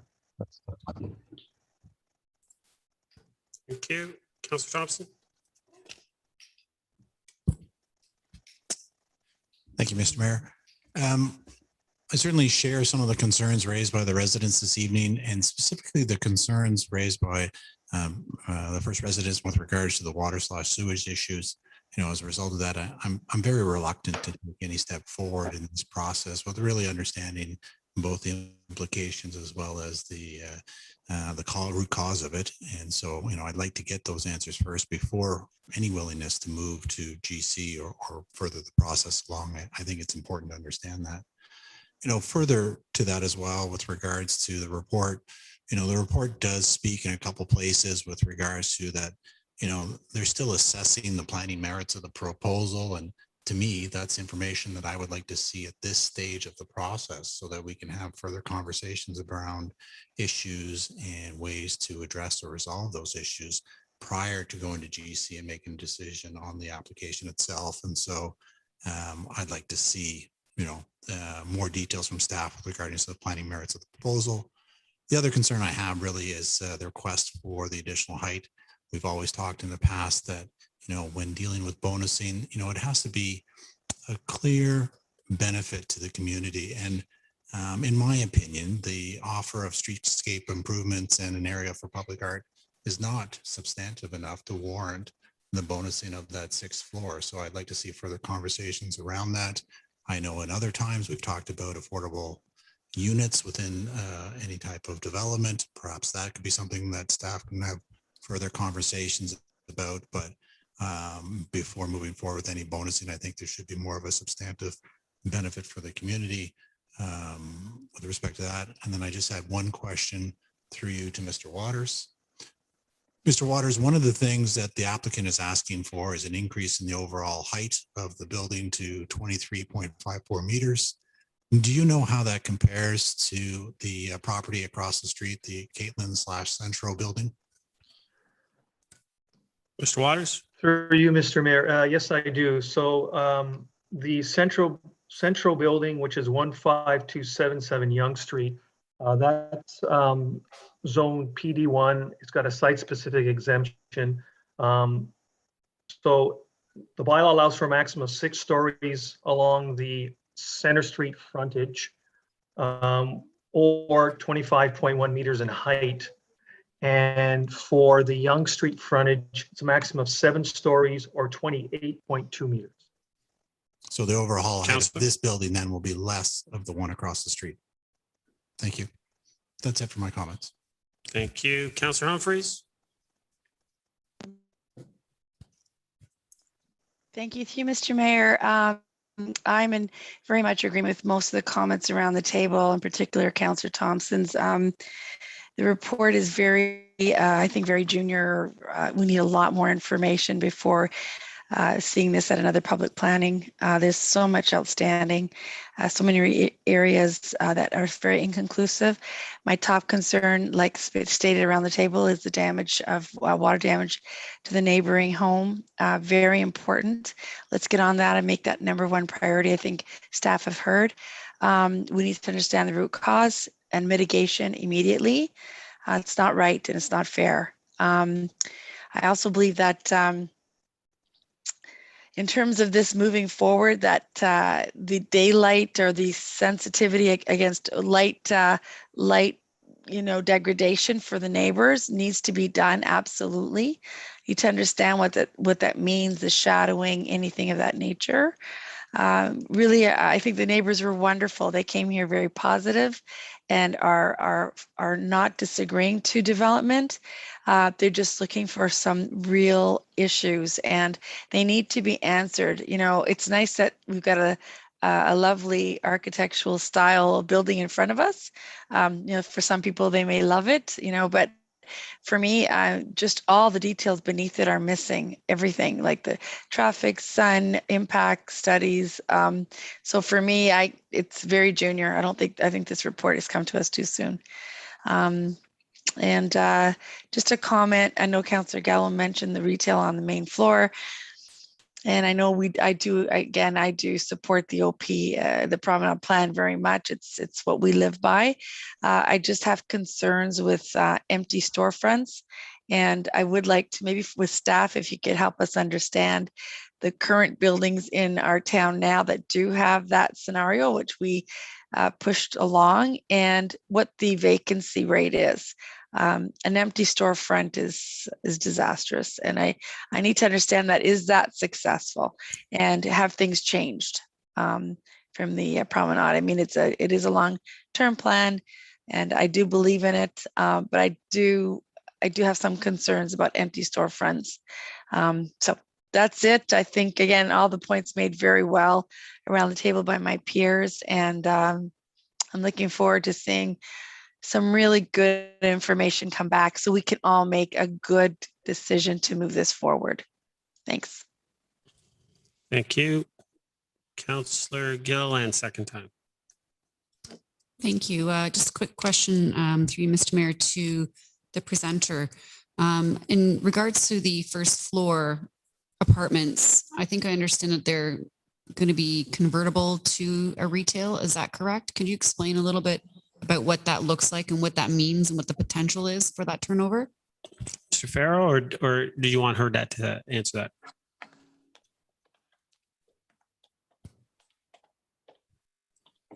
Brad, are you able to answer that question?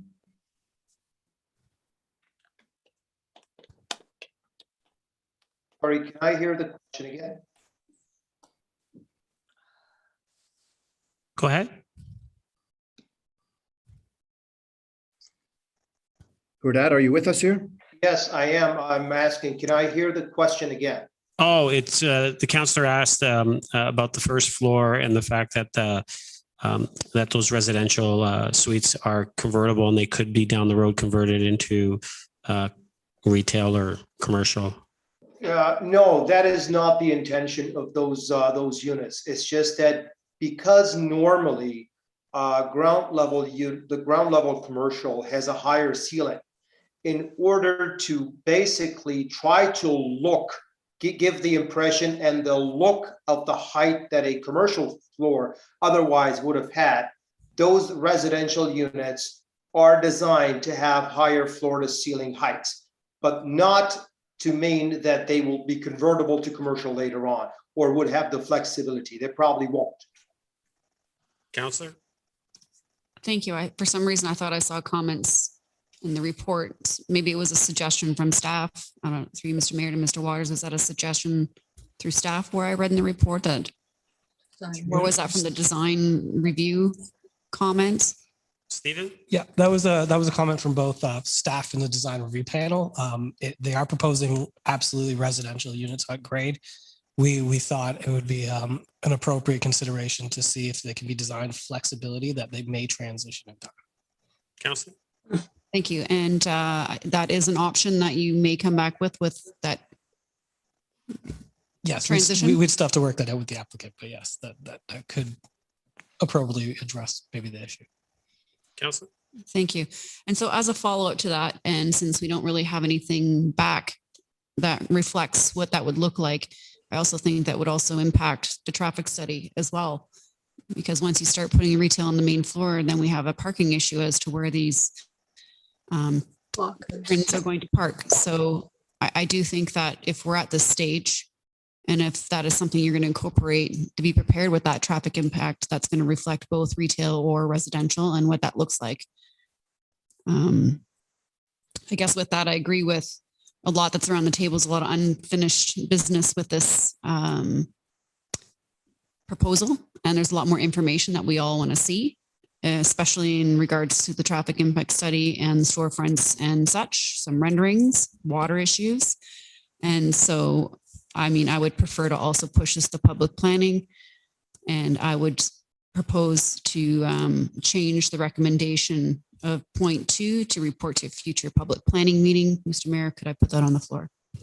I'll come back to you, Councillor. I got Councillor Gardner that I would like to speak first, so I'll let her speak and then I'll come back to you. Thank you. Thank you. Councillor Gardner. Hi, Mr. Mayor. I didn't get a chance to speak the first time, so perhaps I can put it all together and have the time for speaking twice. Absolutely. Go ahead. With respect to ground floor retail and adding a floor, I think it's an interesting idea. The problem would be that from the west of the building, you would have a 9-story building. And I think the residents are already looking at an 8-story building, which I think is too much. So I wouldn't agree with that. With respect to when this comes back to a public planning meeting, with respect to the look of the building, the official plan was referred to earlier. And the development in this area is to extend the heritage mainstream character associated with our heritage downtown. This is to be done by careful control over the scale, character of a new structure. Also, the OP says to enhance the pedestrian experience, which would speak to the ground floor retail. And it is actually in the old town character area. I didn't know it was called that, but it's across from the Heritage District. So to me, this building is a completely inappropriate design. I'm not saying we should have turrets and spires, as is mentioned somewhere in the promenade plan, but I think we should have a building more in keeping with extending the heritage character of the downtown south of Wellington. To me, when I look at this building, it's almost two buildings. The bottom half is brick and the top half is glass. And it just doesn't go together to me. So I would like to see a different design and something more in keeping, excuse me, with heritage. It also talks about transition, the OP. Sorry, I'm going to have some water.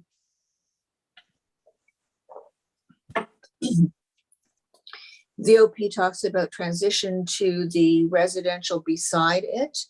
And it talks about, scale and transition.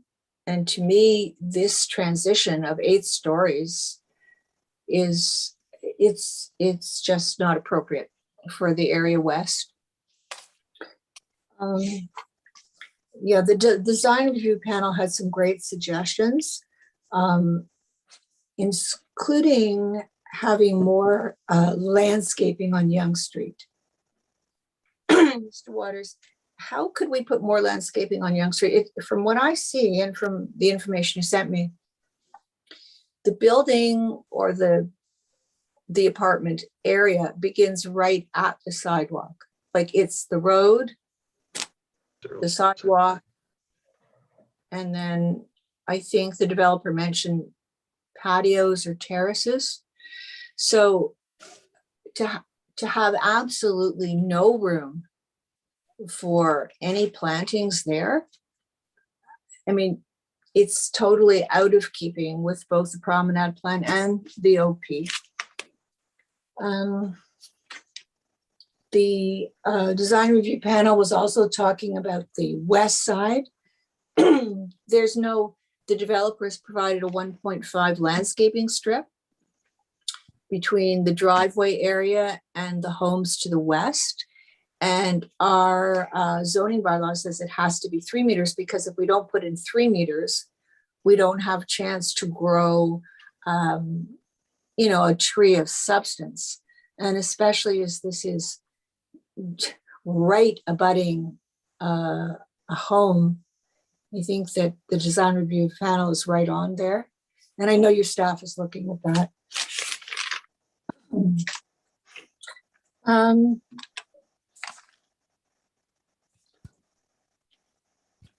The area, I'd say at least half of the property abuts an environmental protection zone to the west.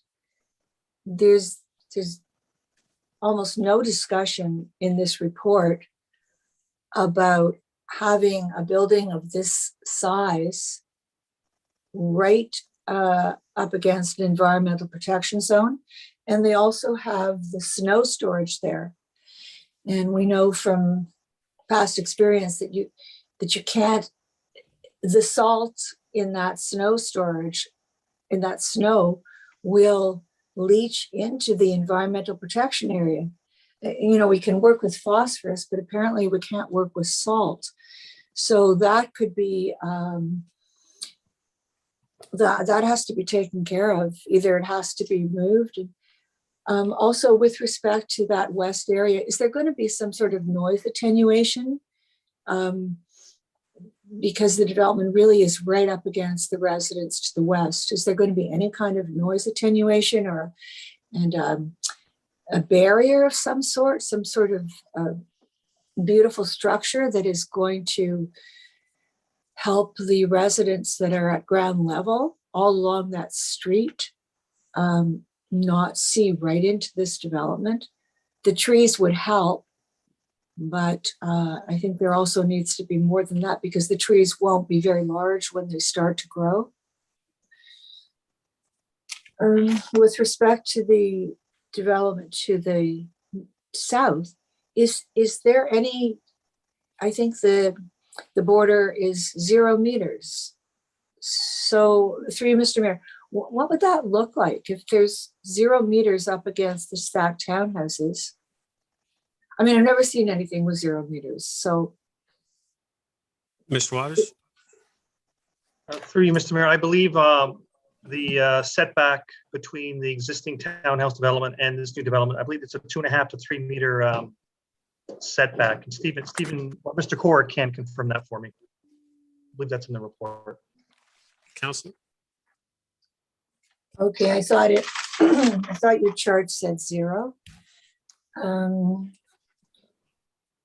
Also, going back to the design review panel, they have, I want to find the right word. This is a huge, huge development. I believe they call it monolithic, to have a development this long, and it's not broken up in any way along Yonge Street. It's really so out of keeping with anything else that we have on Yonge Street. I mean, to me, apart from everything else, it just doesn't fit in the way it's designed. And I think that comment from the design review panel needs to be paid particular attention to, because we want this to look beautiful. I mean, it's our downtown area. We're working so hard, and what was there before was really so unattractive. We have an opportunity to do something really great, and it's across from the Heritage District. And I know there are a lot of comments in here that staff have made that they're also concerned about all of these things. The last question is, true. When we issued a demolition permit for those 2 buildings on Yonge Street, but my understanding is that it comes to public planning, and we finally get to the site plan, and then the developer is allowed to do site works. So why was site works allowed to be done before it even came to a public planning meeting? Mr. Waters? Through you, Mr. Mayor, I'm not aware of that process. My understanding is there was a demo permit that was issued by the town, and also there was some vegetation cleanup as well, and a permit was issued by our operations, our parks division within operations for that work. I'm not aware of a demo permit being required following a public planning meeting. I don't ever remember allowing site works to be done on any property until council has approved a site plan. So I appreciate if you would look into that. And if anybody has driven by there, it is, I mean, it's, you have to go and see the hole that's been created there. I mean, there was a dip before, but this is massive. And if it is allowed for them to do site works before council approves the site plan, and it just doesn't make any sense to me, then somebody should have been on this, because it just was a recipe for disaster, not to have the town regulating what the developer was doing. We usually have someone from engineering, on site and figuring out how it's going to be done so that we don't affect residents. So if you could send us an email as to what went on there, that would be great. I'm going to stop. There's just so much. Oh, we're past the 120 days. They could take us to the LPAD anytime, or sorry, not the LPAD anymore. We got what was considered a complete application. I think it was in May, Mr. Waters. Mr. Waters? I believe that's correct. I think it's in the report and when the application was deemed complete. And because of the fact that, these kind of applications are complicated, they require first, second, third submissions. We don't have enough time to process under the Planning Act. That's the bottom line. And, applicants want to work with the town to come up with a development that, doesn't have to go to the Ontario Land Tribunal. So that's why the applicant hasn't pursued that avenue at this point in time. Well, and I certainly thank them for that. But I mean, it's pretty, in the opinion of council, this is pretty incomplete. It could have been brought in this form pretty much,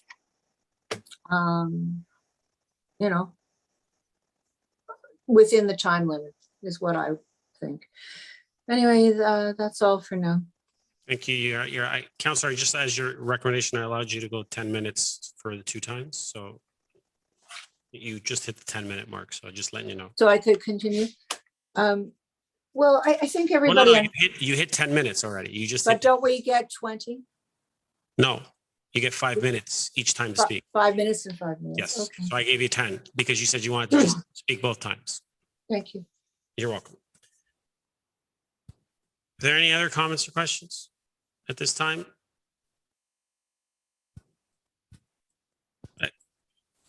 Mr. Mayor, it's David Farrow here. I did want to make a comment, and I'm hearing the comments from the councillors, particularly with respect to the flooding issue and the traffic issue. We have consultants on hand that can speak to those, and I'm not sure that they have actually heard from our traffic consultant, and if necessary, from our civil engineer that can shed a little bit more light on the water issue. And I'm simply bringing this up because it's an issue. These are issues that are being addressed. And what we really want to do is move on with our application, not to another public meeting, but to resolve the issues that are in the works or have been addressed and haven't been discussed. And we just like the opportunity, if there are questions specifically to either one of those, we could maybe shed some light on them. No, and I appreciate that, Mr. Farrow, but I'm going to go back to council and allow council to put forward whatever it is that they put forward, and allow for the majority to vote on that, which way we move forward. So I do appreciate those comments. Council, I think ultimately what I'm hearing around the table is that there's still a lot of concerns from council's perspective. They'd like to see some issues dealt with. And so therefore, Councillor Gilliland, and if council is fine with this as a friendly amendment, I would suggest that you wanted to put that forward to come back to another public planning meeting. And if council's fine with that, we can just add that on and as a friendly amendment and just leave it as is. And that way we'll just, if I don't hear any objections, I'll just move forward as a friendly amendment on that. Any objections to having that as a friendly amendment? I'm asking a mover and the seconder. No. Okay, thank you. If we can get that up on the screen, if there are no other comments or questions, I'll ask for the vote.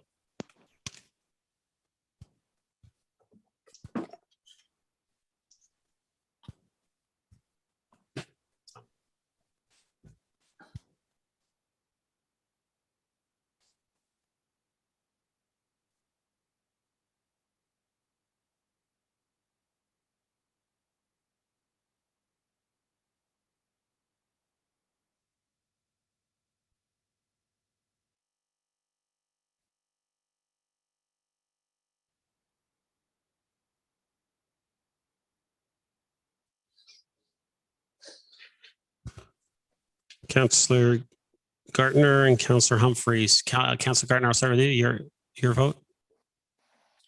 Yeah, this is to take it to another public planning meeting? Correct. Yes, my vote is yes. Thank you. Councillor Humphreys? Yes. Thank you.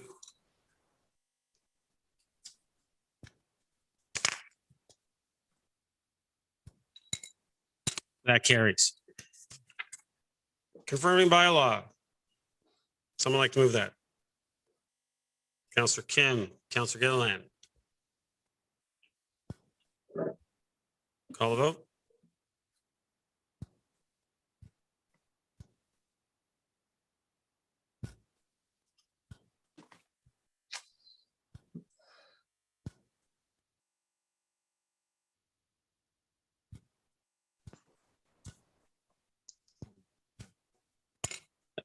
I'll do the other way this time. Councillor Humphreys? Yes. Thank you. Councillor Gardner? Yes. Thank you. That carries. Motion to adjourn. Councillor Kim, Councillor Thompson, all those in favor? Opposed? That carries.